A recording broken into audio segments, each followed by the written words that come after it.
انسانوں کے نام افزار ریحان، آغا شاہی اور بھٹو کی سفارتکاری میں تقابل۔ اوائل عمری سے ہی اس درویش کو انٹرنیشنل ریلیشنز یا افیئرز کے ساتھ دلچسپی رہی ہے۔ اسی اپروچ کے زیر اثر عالمی تہذیبوں کی ترقی اور ارتقاء اور مذاہب عالم کے تقابلی جائزے میں اس کا خصوصی میلان چلا رہا ہے۔ ان ایشوز پر سچائی کے ساتھ منصفانہ اظہار خیال کے لیے جو آزاد و بلاغ ماحول یا فضا درکار ہوتی ہے، افسوس ہماری پاکستانی سوسائٹی میں اس کا شدید فقدان ہے۔ نچید کا یہ ماننا ہے کہ جو سوسائٹی جتنی زیادہ راسخ العقیدہ ہوگی، اس میں اسی ریشو سے سماجی گھٹن ہوگی۔ حریت فکر اور آزادی اظہار پر یہاں شدید قدغنوں نے اس بد نصیب کو زندگی بھر اذیت میں رکھا ہے، اور وہ اندروں اندر سوائے پڑھنے یا مستقبل کی کسی مبہم امید کے کچھ نہیں کر سکا۔ سچائی تو یہ ہے کہ ہمارے مخصوص طبقے نے جو نام نہاد نظریات گھڑ رکھے ہیں وہ گٹر میں پھینکے جانے کے قابل ہیں، اور جنہیں اپنے ہیروز بنا رکھا ہے وہ کلرک یا نائب قاصد بنائے جانے کے قابل بھی نہیں ہے۔ جبر دشمنی درویش کے خون اور ہڈیوں میں شامل ہے، یہاں رہ کر جنہیں وہ ہمیشہ سے جلاتا رہا ہے۔ یہاں جبر کی کون کون سی مکروہ شکلیں اور کیسے کیسے بھیانک چہرے ہیں، کاش وہ کبھی ان کا پوسٹ مارٹم کر سکے۔ بات ہو رہی تھی فارن افیئر میں اپنی دلچسپی کی۔ شخصیات یا نظریات کا جائزہ لیتے ہوئے ایک محقق یا تجزیہ کار کو کبھی بھی اعتدال کا دامن نہیں چھوڑنا چاہیے۔ اوصاف حمیدہ یا خوبیوں کے بیان میں اگر قدم تھوڑا آگے چلا جائے تو کسی حد تک معافی کی گنجائش ہوتی ہے، لیکن تنقید کا نشر چلاتے ہوئے اتنی احتیاط ہونی چاہیے کہ آپ کی زبان یا زبان قلم کہیں بال برابر بھی نجائز کاٹ نہ کر پائے۔ اللہ تہذیبی اخلاقیات و انصاف کا یہی فطری و بدیہی تقاضا ہے۔ پچھلے دنوں ہمارے نئے فارن سیکرٹری ڈاکٹر اسد مجید خان کے حوالے سے نچید کا ایک کالم جنگ میں چھپا، جس کے آخر میں ایک لائن ہمارے سابق سیکرٹری امور خارجہ آغا شاہی کے حوالے سے کچھ اس طرح تھی: دعا ہے کہ وہ جناب آغا شاہی جیسے منجھے ہوئے سفارتکار کی طرح فارن آفس میں یاد رکھے جانے والے نقوش چھوڑ کر جائیں۔ ناچیز کے لیے آغا شاہی کوئی رول ماڈل یا آئیڈیل شخصیت نہ کبھی تھے اور نہ ہیں، البتہ ہمارے فارن آفس میں ان کی جو اہمیت رہی ہے، UN میں پاکستان کے مستقل مندوب سے لے کر فارن سیکرٹری اور پھر فارن منسٹر کی حیثیت سے ان کا بہرحال طویل کیریئر ہے۔ ہم اس کا جائزہ آخر میں پیش کرتے ہیں۔ پہلے اپنے دانشور لیفٹسٹ دوست جناب لیاقت علی ایڈوکیٹ کی تنقیدی پوسٹ ملاحظہ ہو، جس نے کئی دیگر نام نہاد دانشوروں کو بھی اپنا غبار نکالنے کا موقع دے دیا۔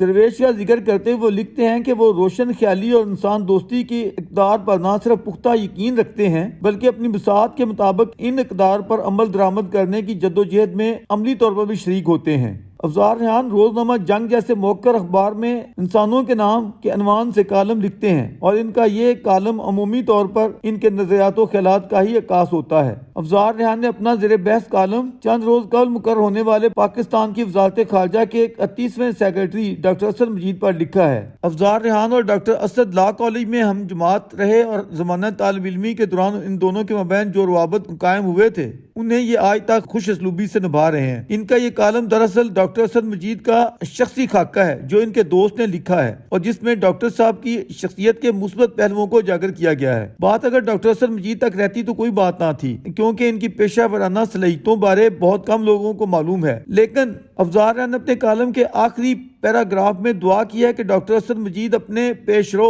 ایک سیکرٹری وزارت خارجہ آغا شاہی جیسے منجھے ہوئے سفارتکار کی طرح فارن آفس میں اپنے نقوش چھوڑ جائیں۔ آغا شاہی نے فارن آفس اور پاکستان کی فارن پالیسی کے حوالے ایسے کون سے نقوش چھوڑے ہیں جن کی بابت آپ اس قدر خوش فہمی کا شکار ہیں اور چاہتے ہیں کہ ان کے عزیز دوست وہ کریں جو آغا شاہی نے دوران ملازمت فارن آفس اور بطور سیکرٹری خارجہ اور وزیر مملکت برائے امور خارجہ کیا تھا۔ آغا شاہی 1951 میں فارن آفس کا حصہ بنے، پاکستان کے امریکی بلاگ کا حصہ بننے، سینٹو جیسے فوجی معاہدوں میں پاکستان کی شمولیت کے لیے ہونے والے مذاکرات کے مختلف مراحل میں وہ شامل رہے۔ وہ ہمیشہ دنیا کے اہم ترین دارالحکومتوں اور اداروں میں پاکستان کی نمائندگی کرتے رہے۔ جب جنرل ضیاء الحق نے بھٹو حکومت کا تختہ الٹا کر مارشل لا نافذ کیا تو آغا شاہی اس وقت سیکرٹری خارجہ تھے۔ انہوں نے فوری طور پر جنرل ضیاء کو اپنی وفاداری کا یقین دلایا اور جنرل ضیاء نے آغا شاہی کو اپنا وزیر مملکت برائے امور خارجہ مقرر کر دیا۔ وہ 1977 سے 1982 تک جنرل ضیاء کی کابینہ کا حصہ رہے اور دنیا بھر میں جنرل ضیاء کی ماشاء اللہ سرکار کا دفاع کرتے رہے۔ کیا ان انمٹ نقوش کا حوالہ افزار اپنے کالم میں دے رہے ہیں اور اپنے دوست ڈاکٹر اسد مجید کو آغا شاہی کے نقوش کی پیروی کا مشورہ دے رہے ہیں؟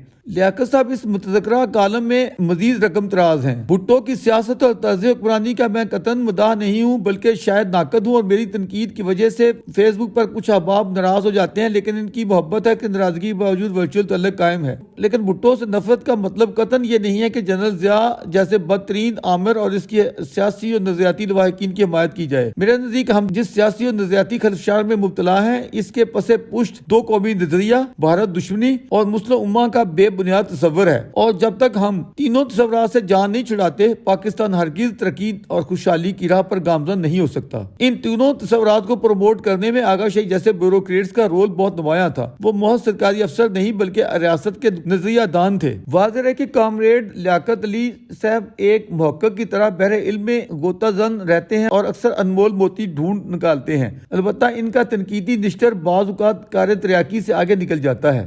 درویش نے ان کو آدھا جواب تو اسی وقت ان الفاظ میں دے دیا تھا کہ آپ نے آغا شاہی کے متعلق جو فرمایا ہے وہ درست ہے۔ آغا شاہی کے لیے میرے نرم گوشے کی وجہ ایک تو شاید میری نامزد عوامی لیڈر سے بڑھی ہوئی نفرت تھی۔ یہ نوعمری کی بات ہے جو اب تک یاد ہے کہ چند ایک موقع پر آغا شاہی نے انڈیا، انڈین سویلائزیشن، ہندی زبان، حتیٰ کہ ساڑی کے پہناوے یا لباس کی اچھے لفظوں میں ستائش یا تحسین کی تھی۔ پاک ہے دوستی اور تجارتی تعلقات کا بھی کہا تھا۔ نہ چیز کی کمیونسٹوں سے مغایرت و حقارت اتنی ہی رہی ہے جتنی اپنے مولوی صاحبان سے۔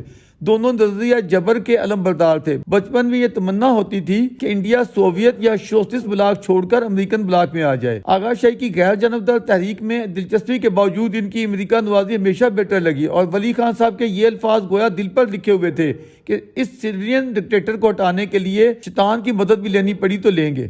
بہرحال یہاں کچھ تفصیل زیر بحث شخصیت کے حوالے سے۔ آغا شاہی کا تعلق انڈین ریاست میسور موجودہ کرناٹک کے شہر بنگلور سے تھا۔ ان کے والد گرامی وہیں انگلش اسکول کے پرنسپل تھے۔ یہ وہاں کی معزز اسماعیلی فیملی تھی۔ آغا شاہی کی تعلیم فزکس اور میتھ میں تھی، سو وہیں انڈین انسٹیٹیوٹ آف سائنس کو جوائن کر لیا، لیکچرار بھی رہے۔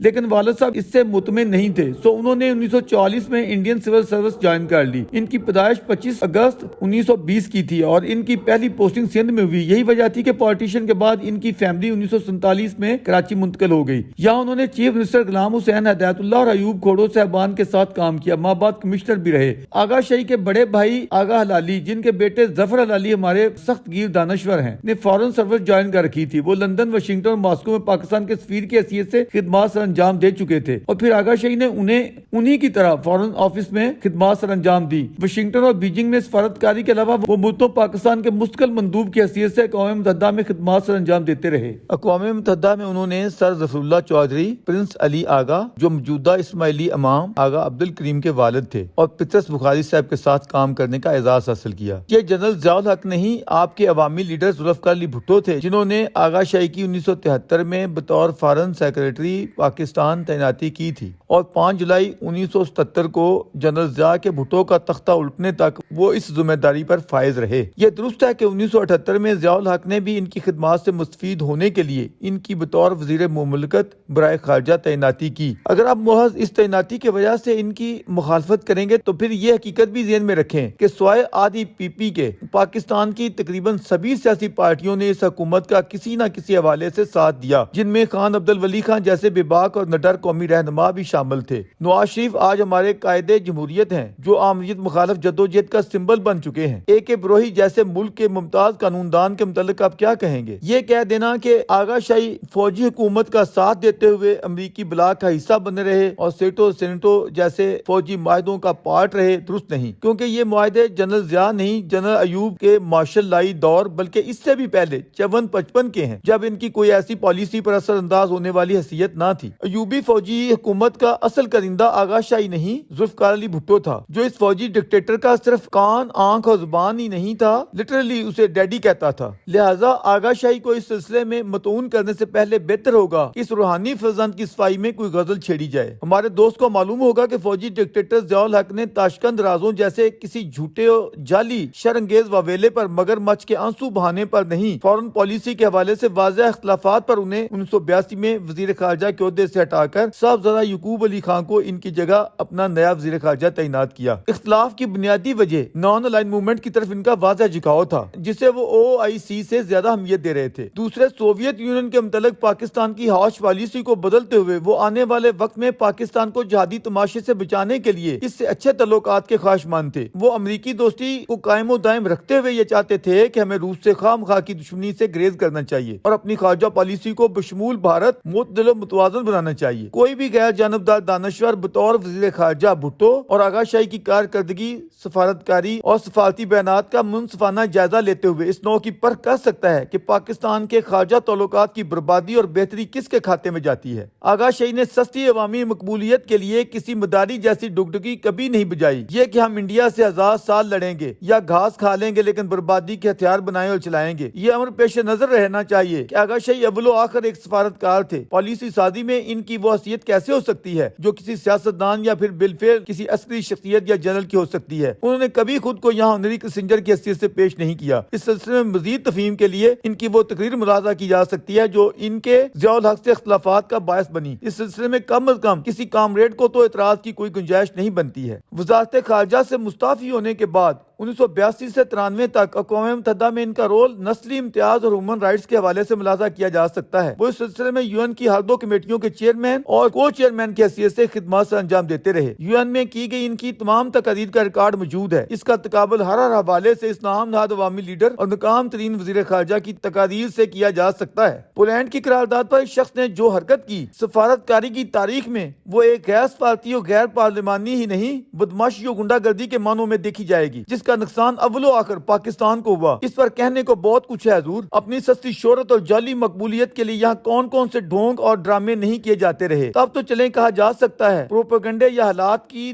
دھول میں لوگوں پر سچائی واضح نہیں تھی۔ اب اتنا عرصہ گزرنے کے بعد تو کسی نوع کا بہام نہیں رہنا چاہیے کہ کس نے کیا کیا۔ اب تمام تر دھندلاہٹ ہٹ چکی اور ہر چیز روز روشن کی طرح عیاں ہے۔ 1993 میں آغا شاہی انسٹیٹیوٹ آف اسٹریٹجک اسٹڈیز کے چیئرمین بنائے گئے اور اپنی وفات 6 ستمبر 2006 تک وہ اس ذمہ داری پر فائز رہے۔ اس ادارے کی علاقائی امن و سلامتی اور پاکستانی ترجیحات کے حوالے سے اپنی خدمات ہیں، جن میں انڈیا سے بہتر تعلقات بنانا بھی شامل ہے۔ درویش اس حوالے سے کئی آرٹیکلز تحریر کر چکا ہے اور اس کا ایمان و ایقان ہے کہ پاکستان کے لیے اب اس کے سوا کوئی چارہ نہیں ہے کہ وہ ہندوستان سے اپنی لا حاصل دشمنی کو جتنی جلدی ہو سکے دوستی میں بدلے۔ بالخصوص انڈیا کی طرح پاکستان بھی بھارت کو موسٹ فیورٹ نیشن قرار دیتے ہوئے اپنے تجارتی تعلقات انڈیا چائنا تجارتی تعلقات سے بھی زیادہ بہتر بنائے۔ انڈیا چائنا سرحدی اختلافات و تنازعات کو سامنے رکھتے ہوئے 1962 کی جنگی تلخیوں کے پس منظر میں ذرا ایک نظر ہر 2 ممالک کے تجارتی ہجوم پر ڈال لیں، آنکھیں کھل جائیں گی اور پاکستانی ذمہ داران کے متعلق سوائے جہالت اور عوام دشمنی کے کچھ نہیں ملے گا۔ آج اسی بھٹو کا نواسا اسی عہدے پر بیٹھا وہی جک مار رہا ہے جو مڈ 60 میں اس کے نانا حضور مار رہے تھے۔ یہ اسی سستی شہرت کی خاطر عوام کو بیوقوف بنانے اور طاقتوروں کو اپنے اوپر رجھانے کے لیے ہے، جس کی قیمت آنے والے عرصے میں پاکستان نے ادا کر دی ہے، لیکن افسوس ہمارے عام لوگوں کو اس کے مضمرات کا ہنوز ادراک نہیں ہے۔ درویش کا تو پاکستانی سیاست و قیادت کی صلاحیت ماپنے کا پیمانہ ہی یہ ہے کہ جو جتنی انڈیا دشمنی دکھاتا ہے وہ در حقیقت اتنا ہی پاکستان اور پاکستانی عوام کا دشمن ہے۔